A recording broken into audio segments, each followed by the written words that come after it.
right. Hey, everybody. Welcome to No Fear, the podcast that explores the power of courage and fear. I am Pete Pepe. I'm the co-founding members of 3777. I have the great pleasure of having the other two co-founding members of 3777 with me today. To my left is Mr. Iiro Seppanen.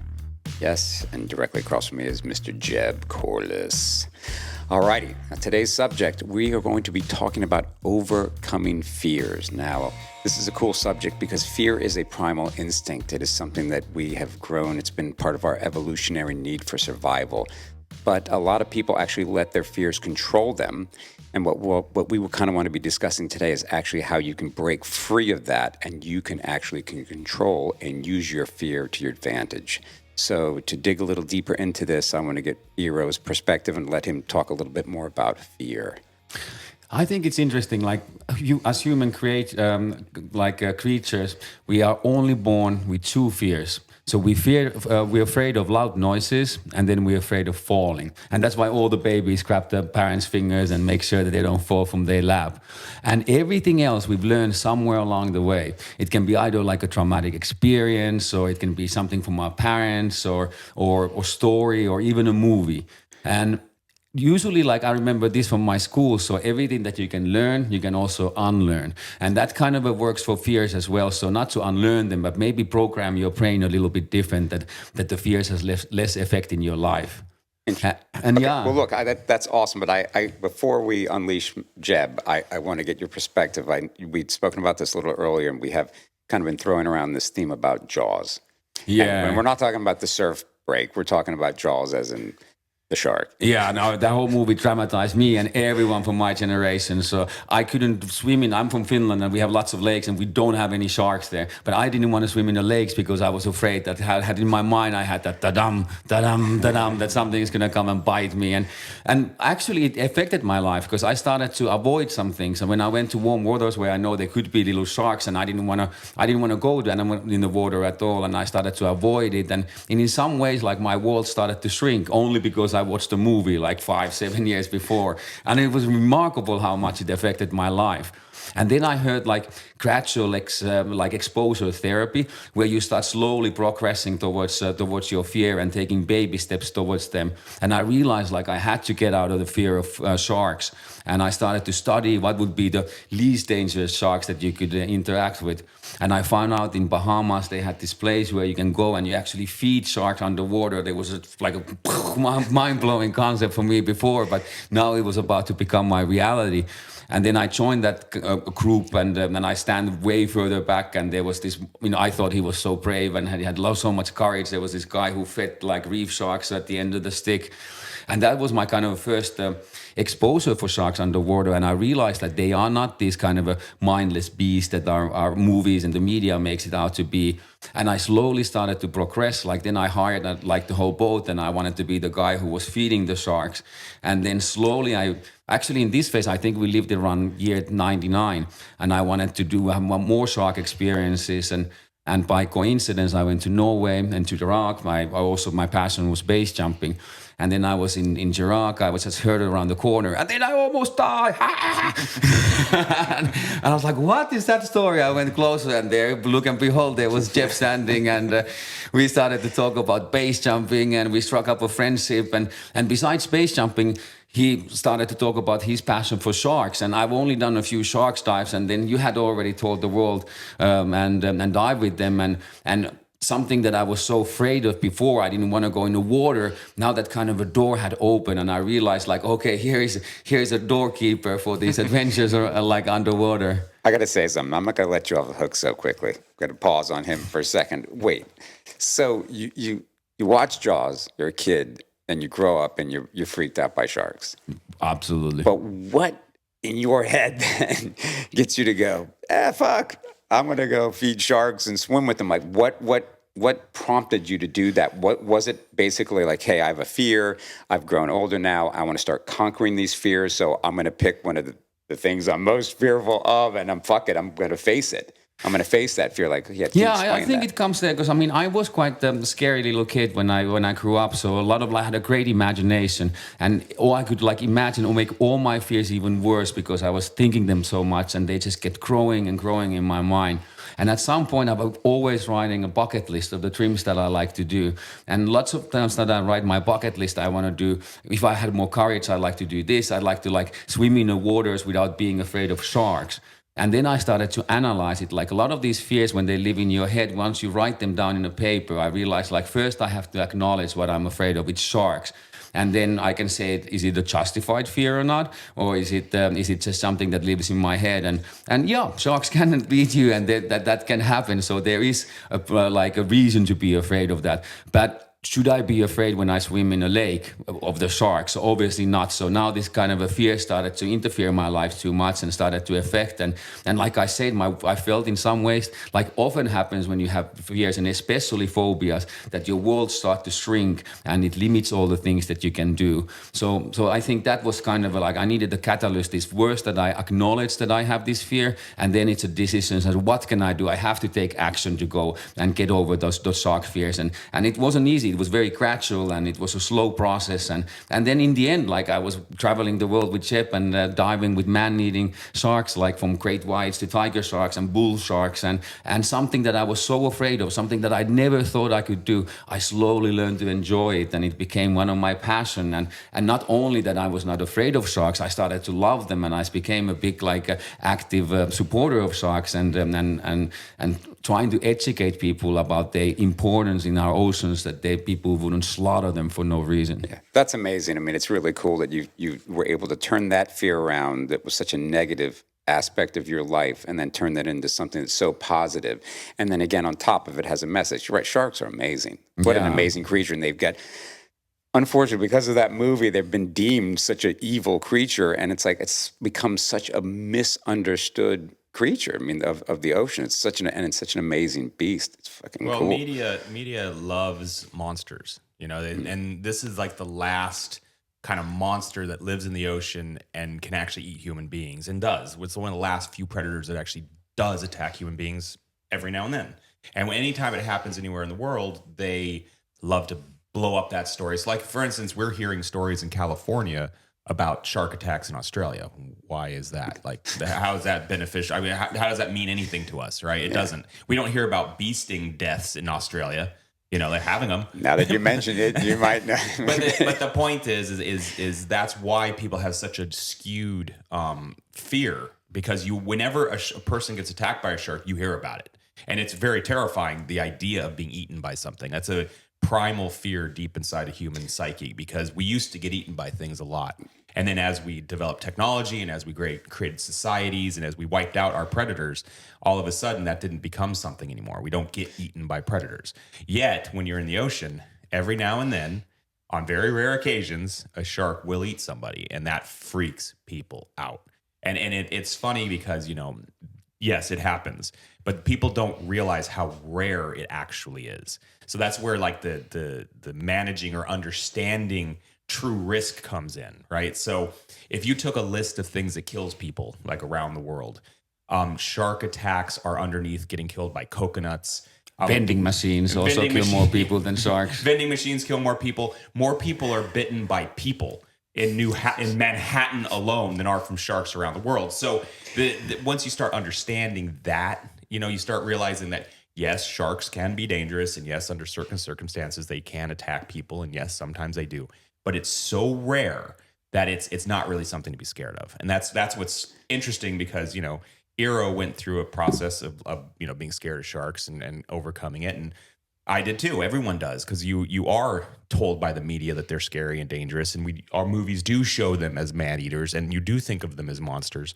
And I was 16 when I was in the water with a shark for the first time, and my first time was just snorkeling in Belize. I wasn't expecting to see a shark, and just a little baby nurse shark came swimming by, and as a 16-year-old, I was just like jazzed. I'm like, oh my god, I saw a shark, Even though nurse sharks are basically harmless, they're pretty much just a fish. But but as a 16-year-old, I thought I was like, I just saw a shark. And then my stepdad at the time, he wasn't my stepdad yet, but my mother was with him, and we were like hanging out and stuff, and he wanted to bond.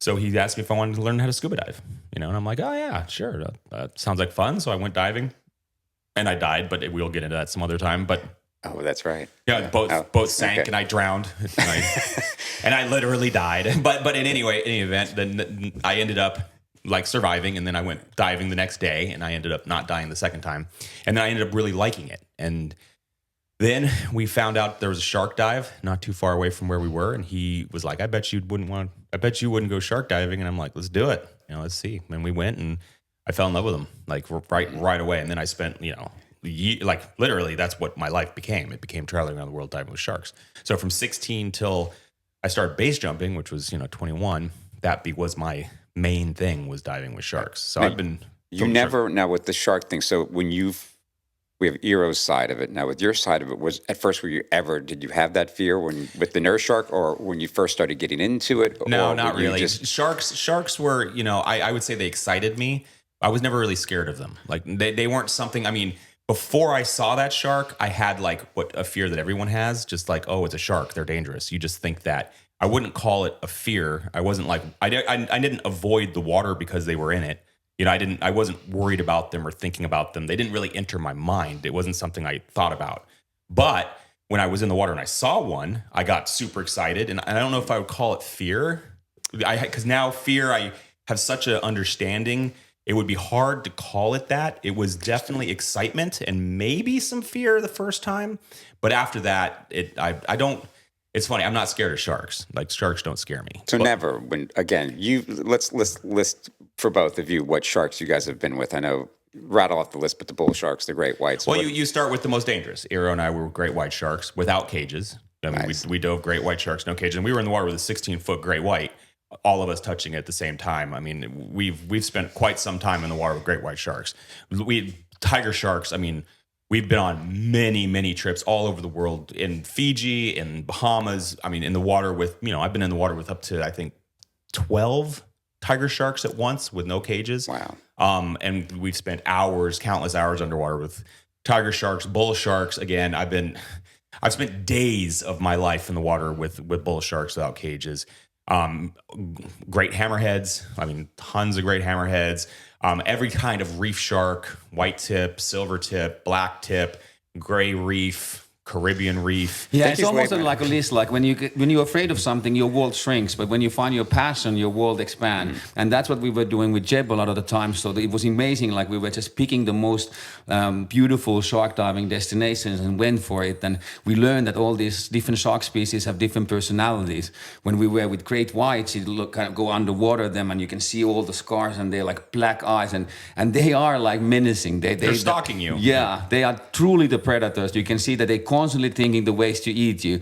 But something like tiger sharks, they're more like golden retrievers. They have more of a personality, so you can interact with them. They're more curious and they approach you even not with an intention to eat you. So, and kind of a bull sharks maybe are the garbage disposals of the ocean. They're kind of just like a little bit stupid things that they kind of bite first and ask questions. They bite rocks and stuff. So that's why they bite so many people, is because they just kind of bite shit. But look, I like how you guys kind of reframe, because again, going from the perspective of how the media exploits stuff, and it's like, oh, the monsters, the killer sharks, and then you kind of put this aspect more of the beauty of the creature. And then when you look at them, they're amazing, right? Yeah. It's like, what a machine. And also understanding the species, because there's so much like misconceptions of what it comes to shark attacks and how they act underwater. So a same shark can be dangerous in different type of surroundings, but when we do these type of shark dives, we make sure that the surroundings are perfect.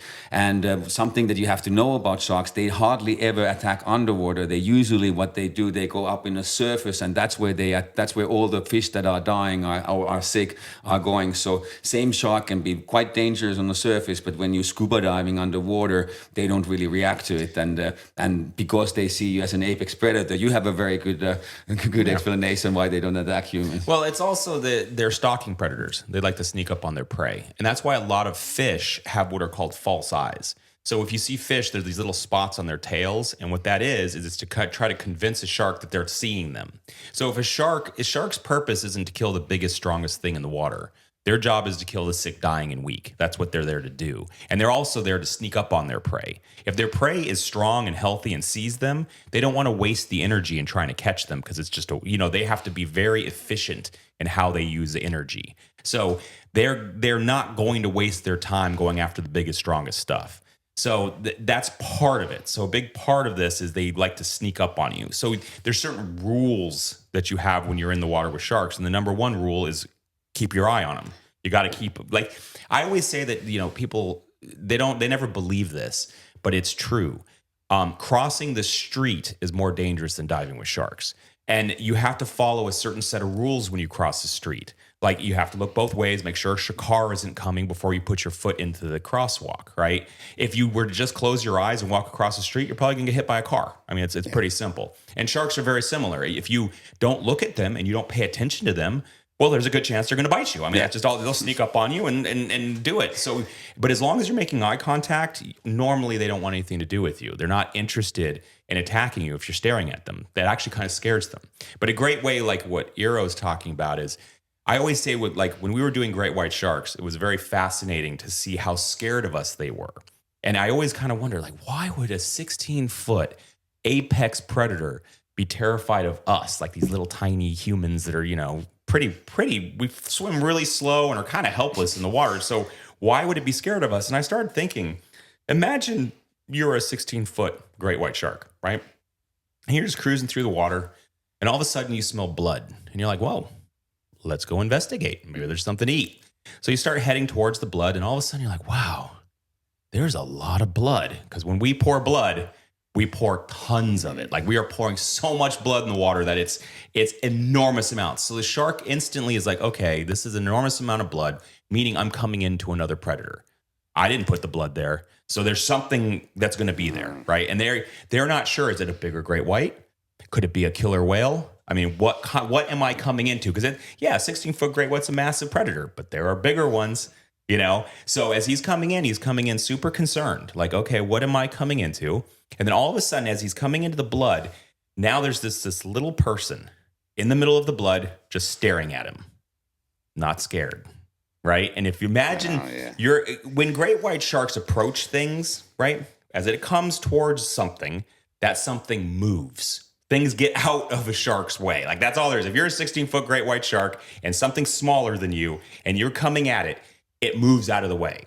So if it doesn't move out of the way, like if you're coming at it and it stands its ground with you or approaches you, then in their mind, you're a threat. Whatever that is, they have no idea what you are. They've never seen anything like you. You have bubbles coming out of you. You're making all kinds of weird sound. They can't really tell how big you are because everything in the ocean swims like sideways. You're standing upright. So they don't really know how far back you go. You look really thick, like, oh, that thing's thick, and they have a difficulty judging. You are alien to them. You're literally an alien. You're an alien coming into their environment. So they're uneasy and they're afraid. And it's weird because you can see it in their body language. They're scared of you. And it's actually kind of difficult to get them to come close enough because we're photographers. We're trying to get pictures. And they always say if your picture isn't good enough, it's because you're not close enough, right? So the point is you got to get really close to get good photographs. And it's challenging because the sharks are scared. And I always found that really fascinating, because we're talking about fear right now, right? And it's not just human beings that have fear. Everything in nature has fear, right? Because we're all trying to survive in an environment with predators that are trying to eat us and make our lives end, right? So we're all dealing with this. And his, like, it's funny because Iiro talks about his experience with sharks and how he did his process to like learn how to kind of cope and then kind of fall in love with them. And I had something similar. It wasn't with sharks. I was already kind of mellow with them to begin with, but mine was snakes. So I was terrified of snakes. And what was funny is when I was a little kid, my parents were art dealers and they would travel all over the world and they would buy art and then bring it back to the States and sell it. And we went on a year-long trip to Nepal and India. And during the India portion of the trip, I was like around, I think I was 5. I just turned 6. So it was like right around my 6th birthday. They took me to snake charmers. And at this point, I'm a little kid. Like, I don't know much about anything, And I remember sitting down and they put this massive basket in front of me. And as they opened the basket, a massive king cobra just came out of the basket and just started like swaying. Cool. And I was terrified. And the feeling was really strange. I didn't understand why this creature made me feel the way it did because I had no understanding of danger. Like I didn't know anything about snakes. No one had told me anything about snakes. I was very young. But for some reason, this creature created a feeling inside of me that was very powerful. And it's strange because I was very intrigued by that feeling. Like, why is this creature making me feel this way? And during it, they had many different kinds of snakes come out, and then they let me hold one, and my sister held one, and the feeling was very energizing, and it was very exciting. And when I got home from that trip, I started catching snakes. I found them, just that feeling of fear was so compelling that I wanted to understand why they made me feel that way. So I started by catching little garden snakes, and then I started catching, bull snakes, and then I started catching rattlesnakes. And by the time I was 7 years old, I was coming home with rattlesnakes as pets. So that was kind of my process of dealing with fear. And then what's interesting is that from that point forward, that became my process throughout life. So anytime I would get that sensation of something scaring me, I would figure out the safe thing. Like, how do you approach this thing how can I get that feeling in the safest way possible where it's not going to cause damage? And then I would slowly start accelerating it until you finally get to the part where it can hurt you. So it's an interesting process in how to deal with fear and how to learn how to cope with fear. But it has to do with exposure. You must expose yourself to that fear. So let's say spiders. Let's say you're scared of spiders, right? Okay, so you start with like little daddy long legs, right? They can't hurt you. They're harmless. They can't bite you. But they are still creepy. If you're scared of spiders, how do they move? Like this. And then you slowly start handling bigger and bigger spiders until eventually you'll start like that sensation. You'll get used to it with the safer spider, and then you can get yourself a big tarantula. And then with the tarantula, now this thing can actually bite you. It's not going to kill you, but it will hurt. And then you get used to the tarantula, and now all of a sudden, your average house spider no longer bothers you. Right. And it helps you just in your life. And I think everyone, I always, when I meet somebody and they're scared of something that's simple, like let's just say they're scared of a worm, right? Like there are people who are scared of like really random, strange things. And you're like, you're scared of worms? Oh my God, that's a great one. Because that's an easy one to get over. Yeah. Like that's super simple. It can't hurt you. So let's go get some worms, and you just, and the whole point is just exposure, right? And do it in very small portions, because if you fail at worms, you don't actually start with the real worm. You can start something like a weight or worm. jelly worm. Exactly. Anything. You just that's the thing. Like, how big is the fear? You just have to split it smaller and smaller and smaller decision. And I think there's a quite interesting hack. I read about it maybe 6 months ago, and it's really helpful because if you try to read any literature or any like videos and people are talking about you're overcoming fear and becoming fearless, then it's all bullshit. So there is not like a magic word you can snap your fingers and somehow become fearless. Like all these kind of a gradual exposure based on the fact that if you don't you can live with less fear in your life. We happen to find passion for it. So sometimes that also happens that you're afraid, you can learn that they're not as afraid and you could learn to love them. But a lot of the things you don't become fearless, but you just learn to live with less fear in your life.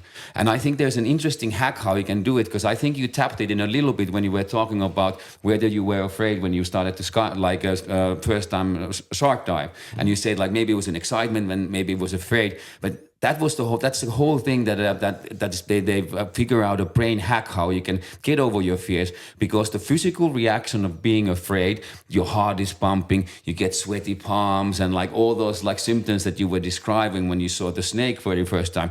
Those exact same physical reactions are the same as when you are excited, and your brain is not necessarily always sure which one is it. Am I afraid or am I excited? And you can actually hack your brain to think that rather than being afraid, you are excited.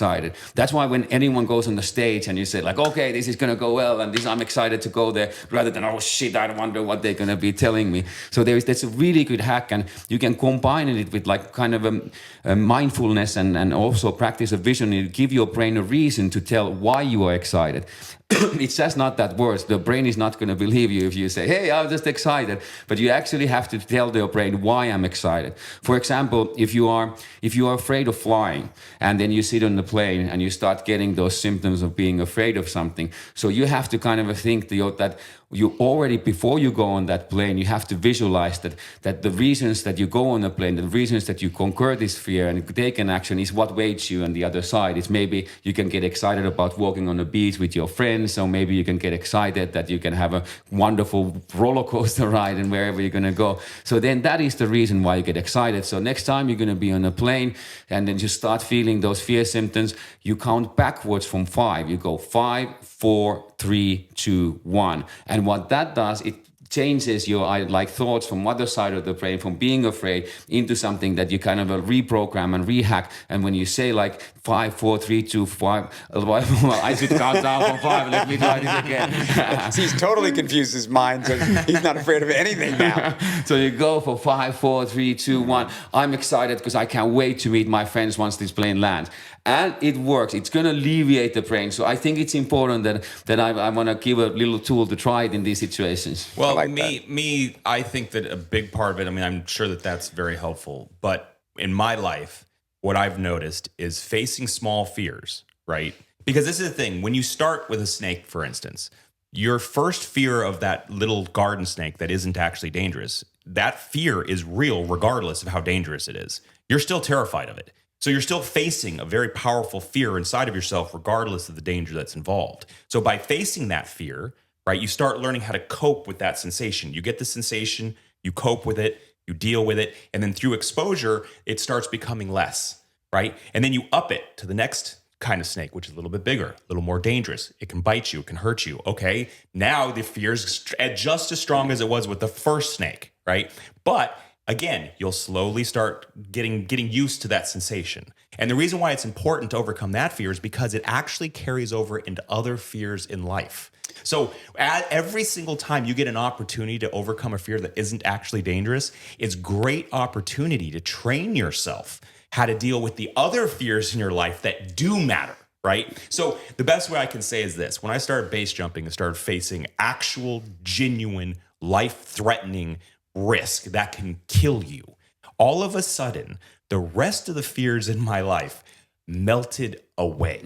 And they literally seem almost infinitesimal by comparison, right? So now all of a sudden asking Sally out for a date is no longer such a big deal. Yeah. What's the worst you're going to do? Say no? I mean, did you die? No. So that's why it's super important. I was once doing this speech, right? Because a big fear of people is like public speaking. I've never had a problem with it. It doesn't bother me at all. But it's part of it is because by the time I started public speaking, I'd already been through such horrifying crap that was like, what, right? And one day I was doing a speech for like 3,000 people in this arena, whatever. And this guy, he was like a rugby player.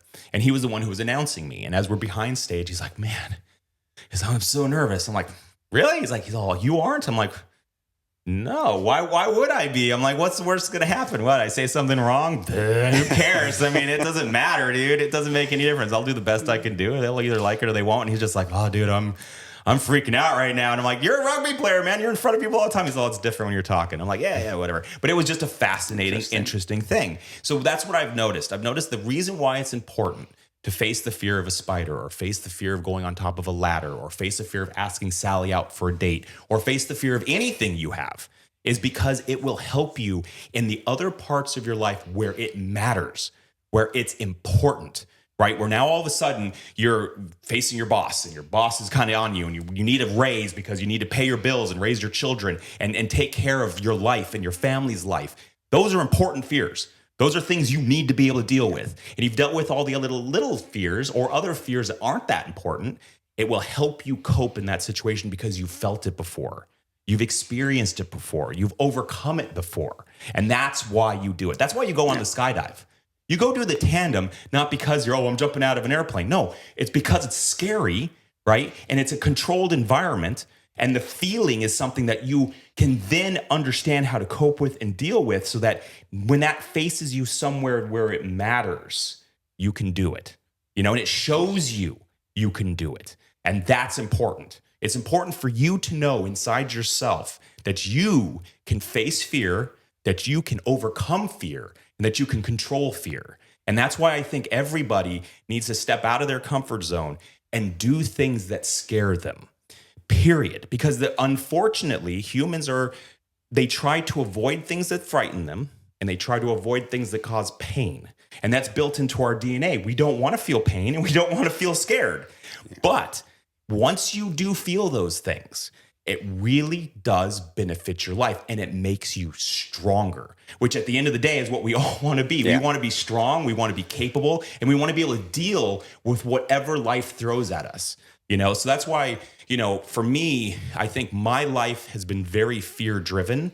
And some people say that's a bad thing. Like, you hear a lot of psychologists are like, oh, don't be driven by fear. Bullshit.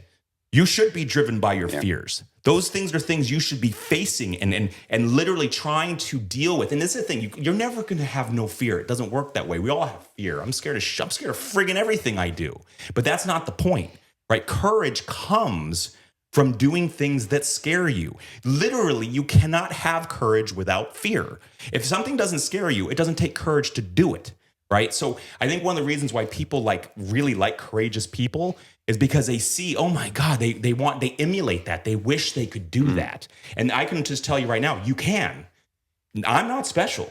Iiro isn't special. We're not superhuman. We're people like everyone else. We have fears. The only difference is we have chosen to confront those fears over and over and over decades, over a lifetime. And now when we face fear, we do it with we do it. Well, you are special in a different way.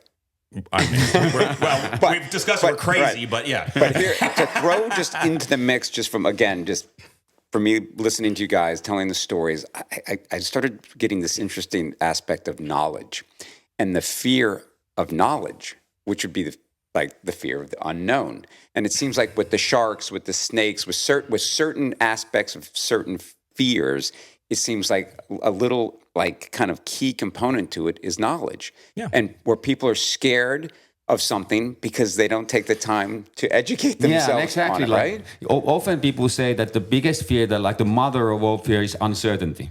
And most of the fear are coming from that, the things that we don't know. So I think that you hit that right in the nail with that. Yeah, because it's so cool when you guys are, again, explaining the shark thing, and the shark's the perfect example. It's like you guys have obviously done your homework and spent a lot of time educating yourselves on sharks, the different species of sharks, how they operate, how they act. You study their behavior. You need to understand what causes a shark attack. Like what would make a shark attack somebody. And once you understand what triggers shark attack, that helps you avoid that situation. Right. So the knowledge itself is very beneficial. Right, can mitigate. And the experience. Yeah. Because not only do you have the knowledge, you also have the experience with the sharks. So you see what triggers them. So yes, you're exactly right. The unknown is one of the scariest things that people deal with. Yeah. Look, I have a problem. For me, being out in the ocean, people are always like, oh, start surfing. I'm like, well, first of all, I'm probably too old. But second of all, I don't like the feeling.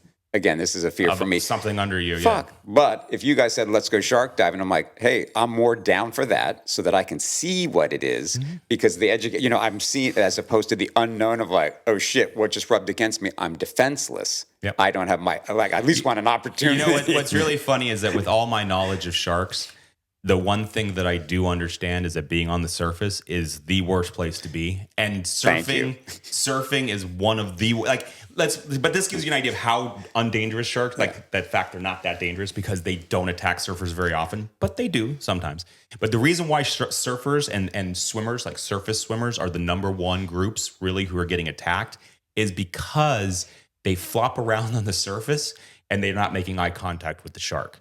So the shark, if you think about it, they have something on their back called a lateral line. And the lateral line picks up vibration in the water. So a shark can feel your heart beating. Okay, they can actually feel, and they have things that can pick up the electromagnetic current off your body as well. But when you're on a surface, like with a surfboard, flapping your arms and legs, they see you as what you are. A dead seal. Helpless. You're helpless. You're a helpless creature flopping around on the surface like you're wounded. You're literally ringing a dinner bell. And the fact that the shark doesn't eat surfers exclusively boggles my mind. It seems like if I was a shark, I'd be feeding on surfers every day. That would be my main source of food. But they don't. But that just shows you they're actually smarter than we give them credit for. Yeah, well, look, speaking of sharks, real quickly, I didn't know this about them. I saw this, I think it was the great oceanic white tip? Yeah, those are big. Yeah. I saw this cool little clip about them resting in a whole group of them down low. No, those are different ones. That's different. That would be white tip reef sharks do that. They're capable. Like a nap.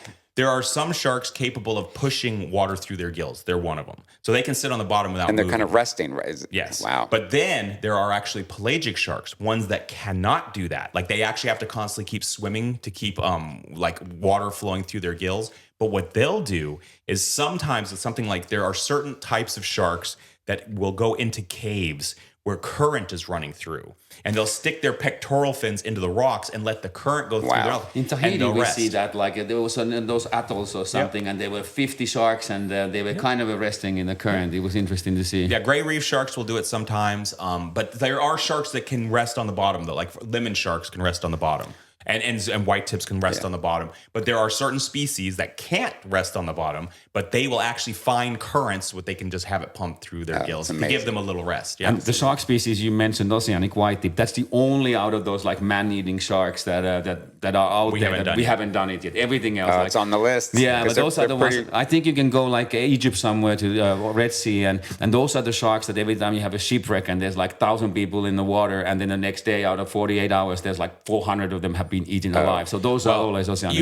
You hear those stories from like World War II, because at one point the oceanic whitetip was the most abundant animal over 200 pounds on Earth. The oceans were filled with them, and they used to follow ships. Like that was one of their things. They would follow ships and wait for stuff to fall off of it to eat, because they live in a barren wasteland. They live in the open oceans, and it's really hard for them to find food. So they're very opportunistic, very fast, and they attack things quickly. So they're highly aggressive sharks. But unfortunately, that's what actually got them wiped out. Because if you throw a hook in the water, they grab it instantly. So all the longliners were just pulling them out. So they've pulled hundreds of millions of them out of the water year after year for decade after decade. And now the oceanic whitetip is one of the rarest sharks on Earth. They're very hard to find. And that happened in only like, I think 3 decades. They went from being one of the most abundant animals on Earth, over 200 pounds, to being virtually extinct. Like within 30 years. So and that's what's happening to all the sharks right now. People are shark finning, and there's been a lot of legislation to try to prevent that. And I think there's a lot of work that people are doing towards China, where the demand is for the shark fin soup, but they still get slaughtered for no good reason. And I think that's an important and on government level that could and it shows how dangerous fear can be. Right. So the reason why sharks are being slaughtered at the rate they are is because people are terrified of them. And that's been a problem for a very long time. So people are scared of them. And you always hear the saying, the only good shark is a dead shark. So unfortunately, this mass slaughter of sharks has been going on for a very, very long time because no one gives a shit. They're like, oh, really? They're killing sharks? Seems like a big problem, whatever. Like, no one cares. Because they're scared. But because usually want to preserve the species that are cute and the nice ones. But what the problem is that sharks are absolutely crucial for a healthy ocean. Think of them as the garbage disposal. They're the ones who eat the sick, the dying, the weak. They're the ones who keep, the survival of the fittest. They're the ones who make sure that the species are evolving and only the strong are living. So they are actually evolution engines that make the reefs healthier. And actually, that's how you know a reef is healthy. If you go to a reef and there's a lot of sharks, that's a healthy reef.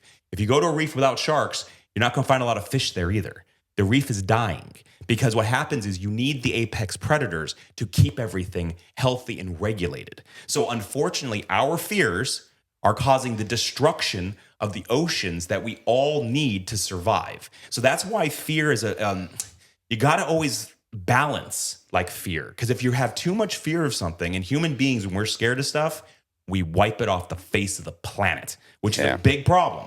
So again, to me, I think fear is one of my favorite topics. It's something that I've spent my entire life training, trying to understand, learning about, experiencing, and embracing. Like, this is the thing, Iiro and I am not fearless. This podcast is called No Fear, not N-O fear, K-N-O-W fear. It's about understanding fear. Because once you understand fear, you can use it to your benefit. And that's what people do not understand the power of the dark side.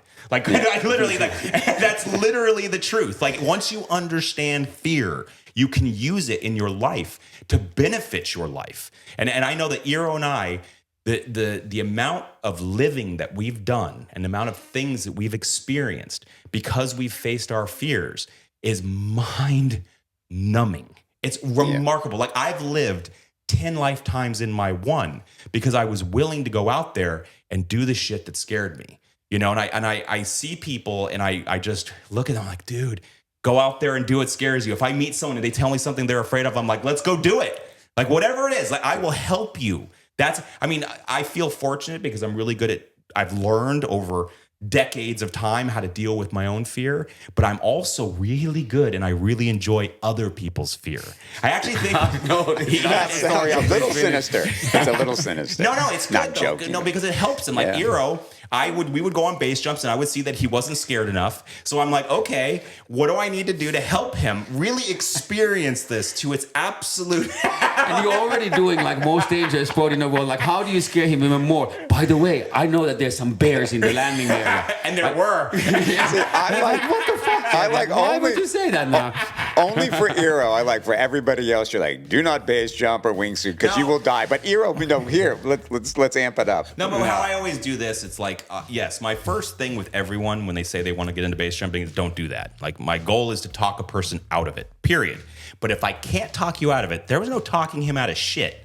He wanted to do it. So I'm like, okay, if you want to do it, let's fucking do it.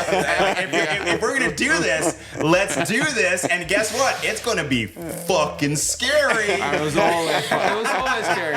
See, he needed to be there for your first shark dive. It wouldn't have been the little shark. You've been like, can I get with the baby shark? He's like, no, let's go for the great white. Well, that's where we ended up. We did. It was good. It was fun. Well, look, all this stuff is amazing. I think the different components, the different things we're speaking about, with educating yourself about fear, understanding fear, facing your fear are all just great aspects of everything we've spoken about. So I appreciate you guys digging into this. And just to let everybody know, please subscribe to the 3777 channel. Also, you can go to our website at 3777.com to get unique and custom merchandise. We appreciate you guys for listening, for watching, and we will see you next time.